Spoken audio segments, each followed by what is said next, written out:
గాంధీ గారు ఒక్కరిగా మహాత్మా గాంధీ అంటున్నాం, మహాత్మా నెహ్రూ, మహాత్మా జగన్, మహాత్మా చంద్రబాబు అంటున్నాం మనం అంటున్నా. ఎవరంటున్నాం కాదు మహాత్మానే, మహాత్మా గాంధీ గారు అంటున్నాం. మరి ఆయన గురించి చేసుకోవాలి కదా. ఆయన ఎందుకు మహాత్మా అనుకోవాల్సి వచ్చింది? ఆయన మనలాంటి కదా, ఎందుకు ఆయన మహాత్మా అనుకోవాల్సి వచ్చింది? అది తెలుసుకోవాల్సిన అవసరం ఉందే కదా, తెలుసుకోవాలా?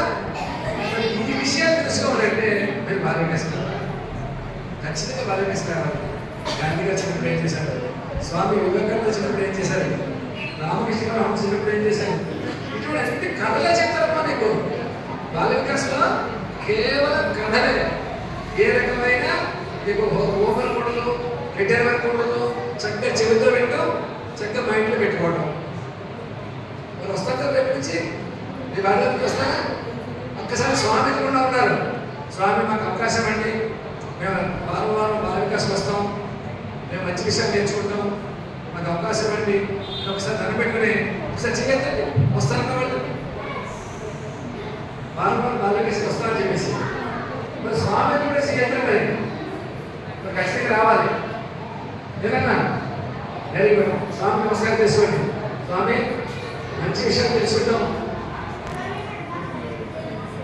చక్కగా మంచి పాటలు నడుస్తాం, మంచి పిల్లలకి తయారవుతాం, అందరి చేత మంచి అనిపించుకుంటాం. ఈ మాత బిడ్డలమే అందరం కలిసి ఉంటే కలదు సుఖం. అందరూ చెప్పండి, కలిసి ఉంటే కలదు సుఖం, కలహిస్తే దుఃఖమయం, కలహిస్తే దుఃఖమయం, కలిసి ఉంటే కలదు సుఖం, కలహిస్తే దుఃఖమయం. పరస్పరం ప్రేమిద్దాం,